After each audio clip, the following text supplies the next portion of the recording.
เข้าสู่พิธีปิดงานมหกรรมกีฬาแห่งชาติครั้งที่ 12 ที่นครหลวงเวียงจันทร์ได้รับเกียรติเป็นเจ้าภาพณบัดนี้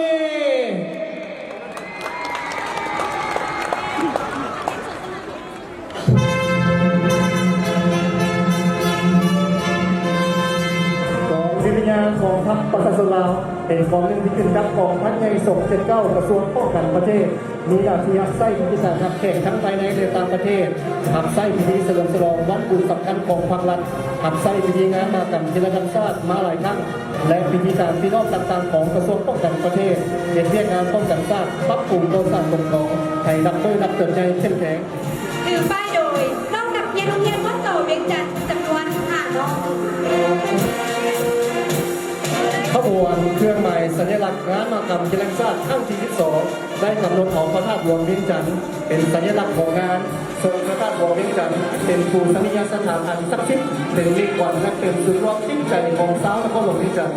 ขบวนทุงซาทุงกีฬาและทุงงานทุงซาได้รวบรวมเอาพลังอันองอาจกล้าแกร่งในการต่อสู้ตั้งศัตรูที่เข้ามาคุมงานภายใต้การนำหน้าพิซาสามารถสละต้องใจของทางเพื่อความเป็นเอกราชอธิปไตยและพื้นแผ่นดินของคนไทยคือรุ่นโดยนอกนักเรียนจากโรงเรียนวัดเสาเวียงจันทร์จำนวน60 น้องทุกกีฬาได้รวบรวมขบวนนิบัติแห่งการสู้ส่งเสริมการพัฒนาวงการกีฬาลาวเฮาเสริมความปัจจุบันการพัฒนากีฬากายกรรมได้มีบทบาทเข้าไปในตัวอย่างข้อหวังสร้างเรื่องนักกีฬาที่มีพรสวรรค์เข้าเป็นนักกีฬาระดับชาติเสริมยังในพรรคและรัฐบาลขอได้ความสำคัญและสนับสนุนสุขยุตลอดมาวัฒนธรรมที่ไทยที่ฉันเป็นจุดร่วมจิตใจทั้งเป็นคุณที่ในสถานเอกลักษณ์ภูมิบ้านเมืองของชาวนครหลวงเวียงจันทร์คือทุกโดยน้องนักเรียนจากเรียนวัดเสาเวียงจันทร์จำนวน60 น้องอันดับ1กระทรวงป้องกันประเทศ14 เหรียญทอง10 เหรียญเงินและ4 เหรียญทองรวมก็8 เหรียญอันดับ2แขวงขบวน10 เหรียญทอง1 เหรียญเงินและ2 เหรียญทองรวม13 เหรียญอันดับ3แขวงขอนเทศ6 เหรียญทอง1 เหรียญเงินและ7 เหรียญทองรวมทั้ง4 เหรียญก็กำลังนักกีฬาลอยน้ำมีนักกีฬาเข้าร่วมแข่งขันทั้งหมด33 คนมี14 คนจาก1กระทรวง4แขวงในนครหลวงเวียงจันทร์เข้าร่วมแข่งขัน27 เหรียญทอง27 เหรียญเงินและ26 เหรียญทองมีนักกีฬาเข้าร่วมแข่งขันทั้งหมด59 คนมี8 คนและจาก8แขวงนครหลวงเวียงจันทร์เข้าร่วมแข่งขัน42 เหรียญทอง12 เหรียญเงินและ12 เหรียญทองอันดับ1นครหลวงเวียงจันทร์เข้าร่วมแข่งขัน3 เหรียญทอง3 เหรียญเงินและ3 เหรียญทองอันดับ1แขวงเหรียญทองเหรียญเงินเหรียญทองอันดับ2แขวงเหรียญทองเหรียญเงินเหรียญทอง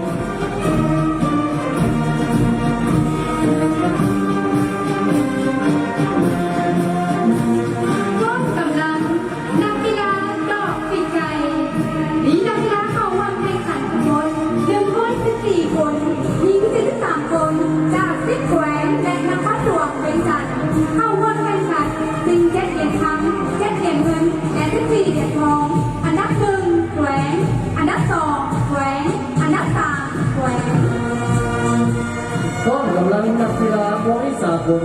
มีนักกีฬาเข้าร่วมแข่งขันทั้งหมด64 คนหญิง11 คนจาก2กระทรวง9แขวงและนครหลวงเวียงจันทร์เข้าร่วมแข่งขัน11 เหรียญทอง11 เหรียญเงินและ19 เหรียญทองอันดับ1นครหลวงเวียงจันทร์อันดับ3แขวงอุดมไซด์2 เหรียญทอง1 เหรียญเงินและ1 เหรียญทองรวม4 เหรียญอันดับ1แขวงขบวน7 เหรียญทอง3 เหรียญเงินและ6 เหรียญทองรวม16 เหรียญอันดับ2แขวงเชียงขวาง6 เหรียญทอง3 เหรียญเงินและ1 เหรียญทองรวม10 เหรียญอันดับ3กระทรวงป้องกันประเทศ3 เหรียญทอง1 เหรียญเงินและ5 เหรียญทองรวม9 เหรียญก็กำลังมวยลาวมีนักกีฬาเข้าร่วมแข่งขันทั้งหมด106 คนมี31 คนจาก2กระทรวง13 แขวงและนครหลวงเวียงจันทร์เข้าร่วมแข่งขัน20 เหรียญทอง20 เหรียญเงินและ40 เหรียญทองก็กำลังนักกีฬายูโดมีนักกีฬาเข้าร่วมแข่งขันทั้งหมด70 คนยิงตั้ง8 คนจาก1กระทรวง5 แขวงในนครหลวงเวียงจันทร์เข้าร่วมแข่งขัน20 เหรียญทอง20 เหรียญเงินและ40 เหรียญทองอันดับ1กระทรวงป้องกันประเทศ6 เหรียญทอง2 เหรียญเงินและ4 เหรียญทองรวม12 เหรียญอันดับ2เป็นสวรรค์เกษ5 เหรียญทอง3 เหรียญเงินและ4 เหรียญทองรวม12 เหรียญอันดับ3แขวงแจ้ขวาง3 เหรียญทอง กำลังนักกีฬาบางทรงในวงผาดสายมีนักกีฬาของเราแข่งขันทั้งหมด250 คนหญิงในห้อย3 คน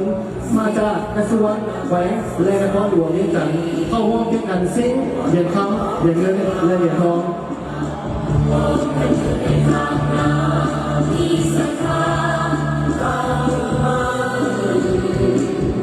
มีนักกีฬาเข้าร่วมแข่งขันทั้งหมด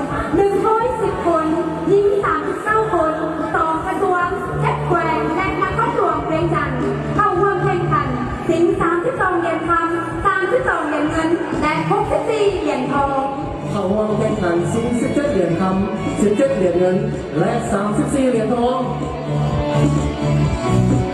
ยอดกำลังนักกีฬาเปตันจาก2 กระทรวงแจ็คแกวงและนครหลวงเวียงจันทร์เข้าร่วมแข่งขันสิง11 เหรียญทอง11 เหรียญเงินและ92 เหรียญทอง ต้นกำลังของนักกีฬาคณะเทโดมีนักกีฬาเข้าร่วมแข่งขันทั้งหมด75 คนหญิง27 คนจาก2 กระทรวงก็แขวงและนครหลวงเวียงจันทร์เข้าร่วมแข่งขัน12 เหรียญทอง12 เหรียญเงินและ4 เหรียญทองต้นกำลังนักกีฬาข้อกายมีนักกีฬาเข้าร่วมแข่งขันทั้งหมด42 คนมี5 คนจาก1 กระทรวงก็แขวงและนครหลวงเวียงจันทร์เข้าร่วมแข่งขัน7 เหรียญทอง7 เหรียญเงินและ7 เหรียญทอง มีนักกีฬาของเราแข่งขันทั้งหมด76 คนหญิง37 คนจากเทพแหวงและนครหลวงด้วยกันเข้าร่วมแข่งขันซิ่ง9 เหรียญทอง9 เหรียญเงินและ9 เหรียญทองอันดับ1นครหลวงเวียงจันทร์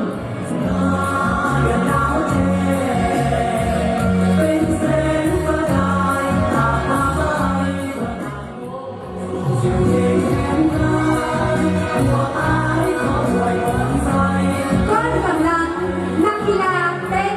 มีนักกีฬาเข้าร่วมแข่งขันทั้งหมด52 คนหญิงทั้ง4 คนจาก4 แขวงและนครหลวงเวียงจันทร์เข้าร่วมแข่งขันซิ่ง3 เหรียญทอง3 เหรียญเงินและ6 เหรียญทองอันดับ1นครหลวงเวียงจันทร์2 เหรียญทองและ1 เหรียญเงินรวม3 เหรียญอันดับ2แขวงสวรรณเขต1 เหรียญทอง1 เหรียญเงินและ2 เหรียญทองรวม4 เหรียญอันดับ3แขวงเวียงจันทร์1 เหรียญเงินและ1 เหรียญทองรวม2 เหรียญ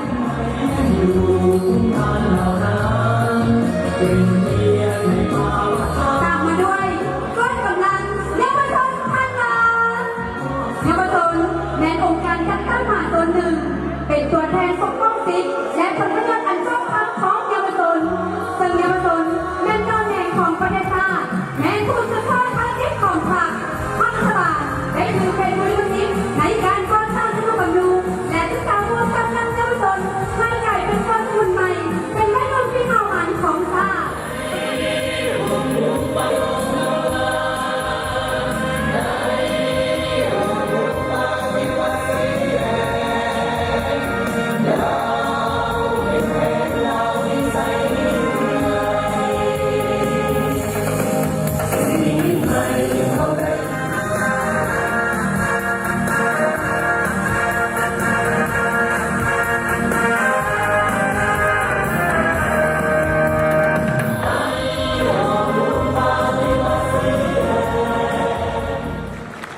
ในเวลาต่อไปนี้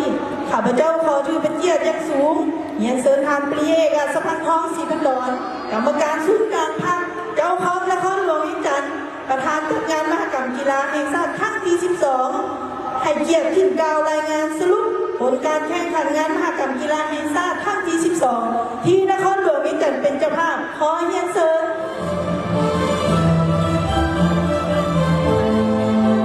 มาฮอดเวลานี้การดำเนินพิธีปิดงานมหกรรมกีฬาแห่งชาติครั้งที่ 2ที่นครหลวงเวียงจันทร์เป็นเจ้าภาพได้สิ้นสุดลงอย่างเป็นทางการข้าพเจ้าขอถือเป็นเกียรติอย่างสูงเยียนเสริญทานทองศาสตราจารย์ปริยเอกทองสลิดมังนเมฆเลขาธิการศูนย์กลางพรรครัฐมนตรีกระทรวงศึกษาธิการและกีฬาประธานร่วมจัดงานมหกรรมกีฬาแห่งชาติครั้งที่ 12 และขอเยียนเสริญทานปริยเอกอนุภาพตุลลมเลขาธิการศูนย์กลางพรรคเลขาคณะพรรคประธานสภาประชาชนนครหลวงเวียงจันทร์ให้เกียรติลงสู่สนามเพื่อร่วมพิธีมอบทุน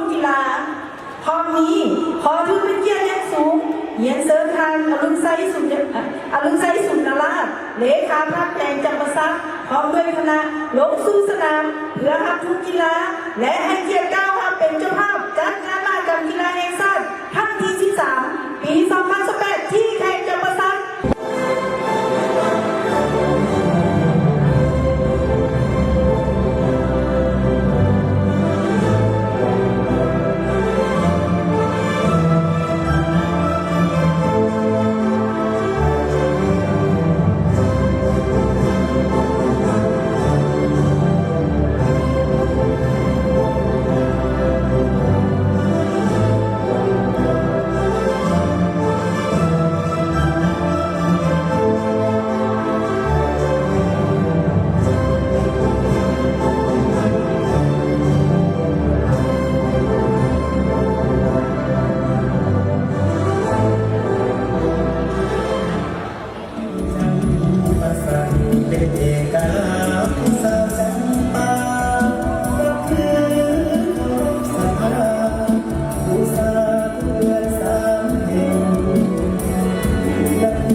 ขอแสดงความขอบใจต่อสหายเลขาพรรคแขวงจำปาสักประธานจัดงานมหกรรมกีฬาแห่งชาติครั้งที่ 13 จำปาสักเกม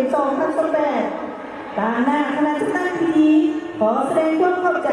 มายังท่านประธานพลเอกจันทร์สมรจันทราชหอมนายกรัฐมนตรีกระทรวงป้องกันประเทศแห่งสปป.ลาวบรรดาทางการนำพักรัฐอดีตการนำพักรัฐพร้อมด้วยแขกที่มีเกียรติทั้งภายในและต่างประเทศตลอดถึงครูฝึกนักกีฬา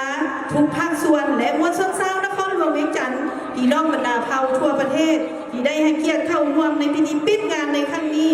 ขออวยพรให้บรรดาทานจงมีสุขภาพแข็งแรงประสบผลสำเร็จในทุกหน้าที่เรียกงานทุกประการ